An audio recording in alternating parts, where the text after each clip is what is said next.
un podcast présenté par Inès Elle m'a dit tu es un génie. Ah mais appelez-moi Eminem hein. D'accord. et Maxence. C'est trop neutre. Sois heureuse. Dawen. Non, c'est toi qui vas le faire. S'il y a de l'amour, du sang ou des aliens. Ah, en fait c'est parce que là j'ai lu le texte. Vas-y, bro. Énervé dans notre vie. Je te menace. Tu m'ennuies. Toi aussi, tu m'ennuies. Alors là je suis colère. Ah, j'ai chaud, hein. Ok. Du coup, ça m'a fait rire. Non. Si. En vous accueillant Bienvenue sur notre podcast. Bienvenue sur notre podcast. Bienvenue sur notre podcast. Bienvenue sur notre podcast. dans Un moment littéraire, là où les mots prennent la parole. Bienvenue dans ce nouvel épisode. Aujourd'hui, on plonge dans une ambiance un peu différente, celle des livres pour se faire peur. Effrayant au point de dormir la lumière allumée, de vérifier 3 fois derrière soi que tout est bien fermé, ou simplement de reconsidérer l'idée de lire le soir. Ouais, je parle du moment précis où ton imagination elle devient vraiment ton pire ennemi. Donc on va chacun présenter quelques-uns des livres qui nous ont effrayés.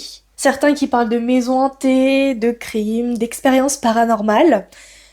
Mais avant de plonger tête baissée dans ce nouveau sujet, j'aimerais te demander, comment vas-tu, Max ? Bah écoute, ça va super, sauf que pour préparer cet épisode, c'est un peu compliqué, parce que moi j'aime pas avoir peur. J'avoue, je suis une flippette. Voilà, hein, comme ça c'est dit. Mais j'ai quand même su trouver quelques trucs à dire. Et toi, comment ça va ? Bah ça va super, c'est mon moment préféré. Donc C'est vraiment ton thème, quoi. Ouais. Mais c'est trop bien. Halloween et tout ça, j'adore, donc... Du coup, moi je vais commencer par présenter Lien de sang. Donc c'est celui qui est là, le poche, là. Donc c'est Lien de sang de Karen McManus. Alors, moi j'aime beaucoup parce qu'il y a 3 points de vue. Ça change un petit peu. Donc c'est le point de vue de Millie, de Aubrey et de Jonah, qui sont des cousins qui se connaissent pas, en fait. Et un jour, ils reçoivent une lettre de leur grand-mère qu'ils connaissent pas, et qui dit « Est-ce que ça te dirait de venir bosser dans mon hôtel ?» Donc eux, ils sont un peu choqués, mais ils se disent « En vrai, pourquoi pas ? On la connaît pas, on va aller voir, quoi. » Voilà. Du coup, ils vont passer l'été sur une petite île que la grand-mère possède, du coup, évidemment. En fait, les cousins, ils se connaissent pas parce que leurs parents ont été déshérités sans connaître la raison. D'accord. Donc c'est un petit peu farfelu, on va dire. Donc ils vont un peu chercher à démêler un petit peu ce secret, etc. C'est une histoire de meurtre ? Oui, ce que je peux dire, c'est qu'il y a des trucs qui font peur, mais c'est pas non plus pipi culotte, parce que sinon je l'aurais pas lu. Je l'aurais pas fini, j'avoue. Bon, après je l'ai J'adore fini... Après je l'ai fini quand même en 3 jours, c'est pour dire que j'avais quand même un peu la trouille. Voilà. Ah ouais ? Un peu. Mais c'est aussi parce que, en fait, c'était un mélange de c'est intriguant et j'ai envie de savoir la suite, et pipi culotte, j'ai envie de savoir la suite, sinon je vais pas dormir. Donc, voilà. Est-ce que t'as regardé des dessins animés après quand tu l'as lu ? Non. J'avoue. Donc ça va encore. Mais par contre, il y a quand même un point négatif, c'est que à la fin, il y a un petit plot twist et tout, comme dans tout livre à suspense qui se respecte. Mais du coup, le point négatif, c'est que il y avait aucun indice pour que nous, on devine le plot. Ok, d'accord. Enfin, le petit truc qui faisait ça, on n'aurait pas pu le deviner. Il n'y avait pas assez d'indices et tout. Ça, j'ai trouvé ça dommage, parce que moi, j'aime bien triturer la tête et de deviner. Et là, j'ai pas réussi. Bon, après, ça me dérange pas de pas réussir à deviner, justement, je préfère. Oui. Ça veut dire que ça veut dire que l'auteur, il a vraiment réfléchi à fond et tout. Ça, j'adore. Mais là, pour le coup, il y avait vraiment aucun indice. Et ça, j'ai trouvé ça dommage. Voilà. Ok, intéressant comme premier livre. Oui. Je vais te présenter à mon tour un livre un peu spécial. Ok. Donc c'est Hanter ce carnet de Alan Roberts, qui est juste au-dessus de ta tête, le joli smile. Elle fait peur, hein. Elle fait peur, ta couverture. Moi, je te le dis. Donc j'étais à la Fnac, c'était en 2021, je pense, ça fait 4 ans que je l'ai, 4-5 ans, un truc comme ça. Je me baladais à la Fnac et puis je suis tombée dessus parce que forcément, j'étais dans le bon rayon. Toujours le mien. Sauf que je ne l'ai jamais utilisé, en fait, tout simplement, tu peux le prendre en main et l'ouvrir. En fait, c'est un cahier à la base de coloriage d'horreur. Et en fait, le but, c'est que toi, quand tu ouvres les pages, tu as des choses à faire dedans. Donc t'as l'impression que les pages te regardent. Voilà, donc tu peux lire, feuilleter, etc. Il te demande des choses à faire, et donc c'est tout le temps à ce moment-là où je me dis, est-ce que je le fais ou est-ce que je le fais pas ? Est-ce que du coup, je vais pas juste simplement me créer mes propres démons, en quelque sorte, mais mon imagination va-t-elle me jouer des tours, etc. Et vraiment dans des choses, par exemple dans le noir, tu dois faire des trucs et tout, genre laisser ton imagination écrire, enfin l'écriture spontanée. C'est terrifiant et en même temps ultra intriguant et c'est pour ça que je l'ai jamais utilisé. Parce que je me disais, imagine que j'écris et que je déclenche quelque chose en fait. Ah ouais, c'est flippant en fait. Ah ouais, c'est super bizarre comme livre, mais en fait c'est un livre pas comme les autres et c'est pour ça qu'il m'a attirée. Ouais, c'est un livre un peu interactif. Oui. C'est un peu comme, je sais pas si tu connais Ça cache ce carnet. Non. Ou Ça cache ton carnet. C'est un truc, une page c'est écrit, oui, tu peux la prendre, tu la déchires, tu mets le feu, enfin pas au carnet, juste à la page, tu vois. Genre tu gribouilles, machin. Et c'est le but c'est que le carnet il ressemble plus à rien. Sauf que là il y a le côté qui fait plus flipper en plus du coup. Oui. Mais ouais, ça ressemble un petit peu. Ouais, je suis d'accord. J'ai pas encore trouvé de gens qui l'ont utilisé. Faut que je regarde un peu, que je fouille peut-être un peu plus les réseaux sociaux, mais j'aimerais bien savoir si certaines personnes ont ressorti des choses de ce carnet ou dans leur vie. Ah ouais, ça pourrait être intéressant. Voilà pour mon premier livre. Moi je t'avoue, je vois cette couverture à la Fnac, je passe mon chemin. Vraiment. Moi j'ai été attirée. Ah, peut-être en vrai je la trouve trop mignonne. Hein? Ouais? T'aimes pas? Elle est trop mignonne. C'est une fille. Avec des beaux petits cheveux marrons. Mais ses cheveux ça va, mais c'est son sourire, son œil et tout, c'est non. Je vais te regarder comme ça cette nuit. Voilà. Mais en tout cas, dites-nous ce que vous en pensez pour l'instant de ces premiers livres. Est-ce qu'il y en a un qui vous fait plus envie que l'autre? Est-ce que vous avez déjà lu aussi ces livres? Expérimentés aussi, coloriés? Expérimenté, ouais. On est curieux. Si on imagine un iceberg, je nous ai fait descendre déjà bien bas par rapport à ton livre, vas-tu continuer à nous enfoncer vers l'inconnu? Ou alors plutôt nous faire remonter? Je vais plutôt nous faire remonter un petit peu, hein. D'accord, vers la C'est surface. Oui. Du coup, le prochain livre que je vais vous présenter, ça s'appelle La malédiction du Muga de Kevin Monfils. Donc c'est pas du tout un livre connu. J'étais à un salon du livre et je suis tombée dessus par hasard. Donc c'est l'histoire d'un groupe d'adolescents assez jeunes dans mon souvenir. Ça m'avait un petit peu embêtée parce qu'ils étaient plus jeunes que moi. Et du coup ça m'avait un peu perturbée, j'avoue. Et en fait ce groupe d'adolescents, ils découvrent un bracelet étrange qui libère une vapeur toxique. Ça, c'est farfelu, hein. Après, il y a une personne de ce groupe d'adolescents qui s'appelle John, c'est un peu le personnage principal, qui est contacté par quelqu'un qui lui dit que l'un d'entre eux a été contaminé par le gaz et qui risque de se transformer en bête sanguinaire, un peu comme un loup-garou, on peut se le dire. Donc, le but, c'est de découvrir qui se cache derrière tout ça, etc. J'avoue, ouais, ça m'a un peu fait flipper, mais comme il est fin, je crois que je l'ai lu d'une traite facilement. Donc voilà, donc en vrai, c'était quand même assez sympa. C'était le premier livre que je lisais qui faisait flipper. Et la couverture, elle est terrifiante. La couverture, elle est terrifiante, on est d'accord, hein. Ça m'étonne de toi. Ça m'étonne de moi aussi, j'avoue. Mais c'est aussi parce que y a beaucoup du fait que j'ai rencontré l'auteur, que j'ai pas mal discuté avec lui, et du coup, bah juste, ça m'intriguait de connaître l'univers de quelqu'un d'autre aussi. Oui. Donc il y a beaucoup de ça. Mais franchement, ouais, dans les points négatifs, c'est que les personnages, ils étaient trop jeunes pour moi. Ils avaient quel âge? Bah, je crois qu'ils avaient 13 ans, un truc comme ça, mais même dans leur manière de parler, ça faisait pas du tout un gamin de 13 ans, tu vois. Ouais. Donc ça m'avait un petit peu perturbée. Mais sinon, c'était très bien. Je dirais pas que c'est un coup de cœur, ni que c'est exceptionnel, mais pour un premier livre qui fait peur, c'était très très bien. Voilà. Il me reste le tome 2 à lire. Est-ce que t'as vérifié sous ton lit après l'avoir lu? Oui. J'avoue. Mais non, mais ça me fait un peu flipper, mais c'est comme quand j'étais au collège, j'avais regardé Teen Wolf. J'ai adoré, hein. Mais qu'est-ce que ça fait flipper? Moi, ça m'a fait flipper, hein. En fait, parce que je sais pas m'arrêter dans une série. Quand je regarde une série, je la mange. Genre vraiment, je suis accro. Et en fait, je crois que à des moments, je regardais trop. Je crois qu'à des moments, je regardais trop d'un coup.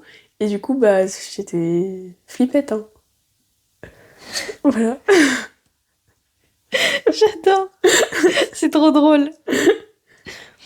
Bon, du coup, et si on reprend la métaphore de l'iceberg, tu vas nous faire remonter ou redescendre là? Moi, j'ai l'intuition que tu vas nous faire descendre. Je vais nous faire descendre bien bas. Étonnant. Mon second livre que je vais te présenter, que je vais vous présenter, c'est Paranormal Expérimentation de Pierre Ripert. Là, c'est plus un livre sur les expériences paranormales. Donc, c'est vraiment un documentaire. C'est un livre de faits réels, il est rempli de témoignages, de choses que les gens ont vécues de paranormal, d'expériences scientifiques aussi autour du paranormal, autour des choses qu'on ne peut pas expliquer, qui n'ont pas réussi, bref, tout ce que j'aime quoi. Ça, c'est vraiment le genre de livre que j'adore. Ok. C'est l'inconnu, les choses qu'on ne peut pas voir, qu'on ne comprend pas, qu'on n'arrive pas à résoudre, ça me fascine. Et ça te fascine depuis longtemps? Oui, étrangement. Alors, les livres horreur, sang, etc., comme toi, les meurtres, etc., c'est pas mon truc. Alors, les choses que tu n'expliques pas, pour le coup, j'adore. Et ça te fascine depuis quand et pourquoi? Enfin, comment ça a commencé? Je pense que depuis toute petite, de toute façon, j'ai toujours été de nature très curieuse. Et là, c'est des choses qu'on peut pas expliquer. Je pense que ça alimente cette curiosité de savoir. Donc, j'ai commencé à lire du paranormal, ça fait bien 5-6 ans. Ouais, facile, ouais. Waouh. Et est-ce que toi, t'as déjà vécu des choses paranormales ou pas? Oui. Est-ce que tu veux nous en parler? Oui, je peux vous en parler. Quelque chose d'assez léger, les paralysies du sommeil, si on prend... je pense qu'à peu près tout le monde en a déjà fait. Tu en as déjà fait? Non, jamais. Ok, je t'explique. Donc une paralysie du sommeil, concrètement, t'es conscient mais t'es bloqué dans ton corps et tu vois des choses atroces autour de toi. La plupart des gens, ils voient des silhouettes, etc. Un peu ce genre de petite tête que tu peux avoir clairement dans tes paralysies du sommeil. Et donc moi, j'étais totalement coincée, mais les yeux ouverts, dans ma chambre, et je n'arrivais pas à bouger, mes bras étaient au-dessus de ma tête, comme ça. Et je ne dors jamais comme ça, et j'ai jamais su expliquer, j'avais la bouche ouverte, et j'avais une sensation qu'il y avait quelque chose en moi. Ah. Et je me disais, il faut que je bouge, parce que faut savoir que j'en ai fait des milliers, pour le coup, des paralysies du sommeil, j'en fais énormément. Et quand j'ai enfin réussi à bouger, il y a une chose qui est sortie étrange de ma bouche, j'ai jamais su l'expliquer. Et après, j'ai réussi à bouger. Et par contre, j'ai pas dormi de la nuit. Donc le lendemain à l'école, ça a été super. Quelle horreur. Ouais, T'avais quel âge? J'étais au lycée. J'étais en première année. Waouh. Ouais, ça a été mon expérience paranormale la plus troublante. Également, si j'en raconte encore une autre, j'ai la fois où je me suis faite griffer. Ah oui, c'est vrai, tu m'avais raconté. Ouais, donc pour celles et ceux qui connaissent pas l'histoire, j'étais dans mon canapé à regarder Cam Make-up avec mon petit frère, parce qu'elle fait des strays d'horreur. Et tout à coup, j'ai un frisson, mais alors je me tétanise totalement, j'ai super froid alors que je suis pas quelqu'un de frileuse. Et je me dis bon, je vais aller mettre un pull et tout, et là mon épaule me brûle. Mais je pense même pas qu'on peut décrire la douleur. Et je me tords de douleur, vraiment, ça fait super mal, c'était l'épaule gauche. Et avec mon petit frère, du coup, je lui dis, ben regarde et tout, ça me brûle. 3 griffes. Derrière l'épaule, 0 joke. 3 griffes, il me dit, ben Inès, tu as 3 griffes derrière ton dos. Et bon, à l'époque, j'avais une photo, je ne l'ai pas retrouvée, mais j'avais une photo des 3 griffes. C'est terrifiant. Quelle horreur. Donc j'ai quand même mis mon pull, on a arrêté le stray d'horreur, on a rallumé toutes les lumières parce qu'en plus on était qu'à 2. Et on aimait bien, tu sais, on fermait le volet en pleine journée, on mettait le stray d'horreur, voilà. Enfin, petit marathon quoi. Et ouais, j'ai jamais su expliquer. Mais voilà, petite anecdote. Quelle horreur. C'est horrible. Je sais pas comment tu fais pour genre garder ton calme dans ce genre de situation. Je pense que c'est grâce à mon sport, gestion du stress, j'ai un poker face, c'est énorme. Ah, moi, je sais pas du tout comment je réagirais dans ce genre de situation. Je pense que je m'enfuis. Je sais pas. Honnêtement, Après, là, c'était relativement light. Oui, non, bien sûr, Genre, mais de manière générale, je veux là, dire... si, je sais pas, genre chez toi, il y a un truc qui vient balancer contre ton mur par une force totalement invisible. Bon, j'ai un rire nerveux. C'est possible que je rigole. Ah oui, moi aussi. Mais... Surtout si je suis avec toi, je rigole, je pense, au début, mais après, je me pose des questions. Oui. Bon, je dors pas chez toi, je dors chez moi, du coup. Mais... Je dors chez toi aussi. Voilà pour mes petites expériences, petite anecdote. J'espère qu'elles t'ont plu. Bah, bien sûr, ouais, carrément. J'ai adoré. Je t'ai dit qu'on allait descendre bas dans l'iceberg, hein. Est-ce que tu veux nous faire remonter? Oui, là, je vais remonter, hein. Ok, à la surface. Oui. Bon, je vais vous parler d'un livre que j'ai déjà présenté, mais je me dis que c'est pas grave. parce que c'était il y a longtemps. Je vais parler de Meurtre mode d'emploi. C'est donc il y a 5 ans, Sal Singh qui s'est fait accuser du meurtre de sa petite amie Andy Bell avant de lui-même se suicider. Très joyeux. Donc la police est sûre que l'affaire est résolue. Sauf que Pippa, elle est absolument pas d'accord. Pippa, du coup, c'est la protagoniste principale. Et du coup, elle décide de rouvrir l'enquête. Voilà. Tout le monde ferait ça. Bah, bien sûr. Bien sûr. Et elle essaye de trouver un petit peu... En fait, elle essaye surtout d'innocenter Sal, parce qu'elle le connaissait et elle s'est dit c'est pas possible, je suis sûre que c'est pas lui. Comme c'est une personne curieuse, et ben elle finit par découvrir d'autres choses, et au final elle se met un petit peu en danger elle aussi. Donc voilà. Et lui aussi je l'ai lu très très vite, parce que le style d'écriture est hyper fluide, donc c'est vraiment hyper bien à lire. Moi j'adore. Je pourrais te le prêter si tu veux.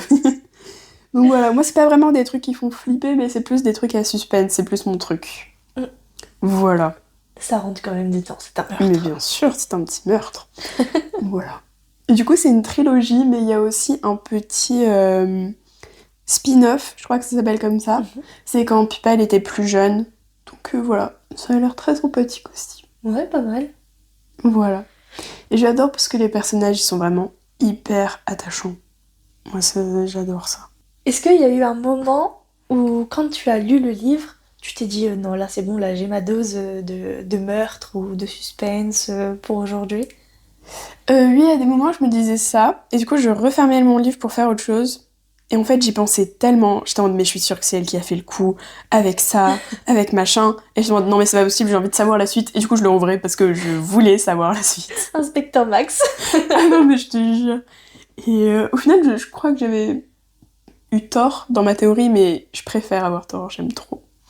Ah. Parce que quand j'ai raison, je suis pas vraiment en mode, c'était facile. Oh, les chevilles. Non, mais dans le sens où j'aime trop, justement, genre, être en mode, ah ouais, Oui, tout ça. gros plot twist. Mais ça, j'adore.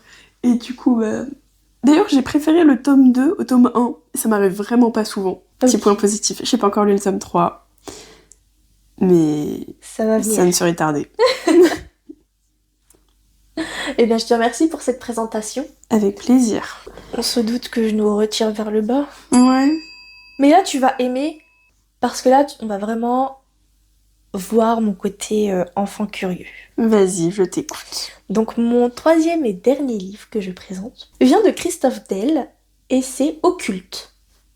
Donc, celui-là, c'est une petite pépite visuelle, hein, surtout. Ça réunit des symboles, des incantations, des textes, etc. de tout type de sorcellerie à travers toutes les époques, etc. De la préhistoire jusqu'à nos jours. Et je trouve ça super super intéressant. En fait, c'est surtout... je l'ai lu, je l'ai acheté, surtout par curiosité, parce que je trouve ça super intéressant de se dire, tiens, dans tel pays, on croit plutôt à ce genre de choses, et ça vient de telle époque. Enfin, c'est vraiment juste pour nourrir ma curiosité. C'est pas effrayant dans le sens film d'horreur ou expérience paranormale. C'est un livre qui te fait réfléchir sur la frontière entre culture, croyance et peur en même temps aussi. J'ai adoré le lire. Mais il y a certaines choses où tu te dis, oula, c'est ça dans certains pays? Ah oui, c'est vrai. Il n'est pas présent malheureusement. Ok, pas de soucis, c'est pour ça que je regardais. Mais non, il est grand en fait, Ok. c'est même plus grand qu'un brochet. Donc, Ah ouais. J'ai une petite question pour toi. Dans tous les livres que tu nous as présentés, Oui. Lequel tu proposerais à quelqu'un qui dit moi j'ai peur de rien de toute façon? Hans Garnier, je suis curieuse de savoir comment est-ce qu'il va ressortir de cette expérience. Ah ouais. J'ai, à chaque fois que j'ai voulu mettre mon stylo dessus, j'ai dit non. C'est vrai? J'ai À dit ce non. point? À ce point. Ce Et livre, ça en fait fait, longtemps que tu l'as en plus. ouais. Et je pense que je vais pas l'utiliser, je vais le garder comme ça. Ouais. C'est une expérience de l'avoir acheté tout court. Oui. Il est ultra dérangeant dans ma bibliothèque, il est pas devant moi, il est derrière certains livres. Il est super dérangeant. Et c'est ce que j'aime en fait, un peu, je me vois un peu comme les Warren en fait, finalement. Tu sais, je collectionne des reliques. Voilà, concrètement, mais celui-là, il est ultra dérangeant. Genre, quand je l'ai ouvert, etc., j'ai lu, en fait, c'est se dire, ok, il y a la frontière du réel et de l'irréel, mais dans un seul livre, en fait. L'imagination, ça peut t'emmener loin. Ouais. Et je sais que je suis débordante d'imagination. Un peu, ouais. Je sais pas où est-ce que je vais finir avec ça. Finir schizophrène. Mais du coup, voilà, c'est pour ça que j'ai toujours refusé de l'utiliser. Mais je suis curieuse de savoir qui l'a déjà fait. En vrai, à regarder un petit peu sur les réseaux sociaux pour voir ce qui s'est passé, tout machin. Attends, prends 2 minutes.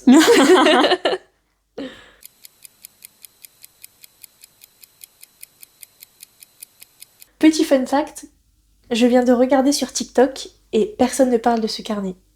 C'est ça le pire, hein. Je sais pas si c'est parce que c'est un flop au niveau des ventes ou si parce que les personnes qui l'ont utilisé ne sont plus parmi nous. Non mais tu sais quoi, moi j'étais plus dans l'imagination de... imagine, il y en a qu'un seul de ce carnet, tu vois. Imagine genre, là t'es dans un film d'horreur et genre il y avait qu'un livre et c'est toi qui l'as acheté genre. C'est terrifiant, j'adore encore plus mon C'est livre. horrible. T'as vraiment pas les mêmes visions pour le coup. Oh mon dieu, mais quelle horreur. Finalement, du coup, la peur en lecture, c'est un peu comme un miroir. Elle nous montre ce qui nous fascine, autant ce qui nous effraie. Et ce qui est génial, c'est que chacun a sa propre définition du livre qui fait peur. C'est vrai. Voilà. Pour moi, c'est plutôt les suspens, et toi, c'est vraiment... Le paranormal, les Oui. choses qui ne s'expliquent pas. Oui. Toi, c'est plutôt le sang, les meurtres. C'est ça. Parce qu'en fait, tes trucs, ça me fait trop flipper. Ah ouais? Ouais, du coup, j'y songe même pas, tu vois. Genre, t'as plus peur de quelque chose que tu ne vois pas que Oui. d'un meurtrier avec un couteau devant toi. Oui. Oh mon dieu, ok. Bon, en tout cas, si vous avez aussi des livres à nous conseiller, des livres qui vous ont fait peur, qui sont en lien avec les nôtres, ou si même que vous avez déjà consulté, n'hésitez pas à nous les donner sur les réseaux sociaux ou en commentaire. Merci d'avoir écouté cet épisode, et surtout, bonne lecture. Bisous! Bisous.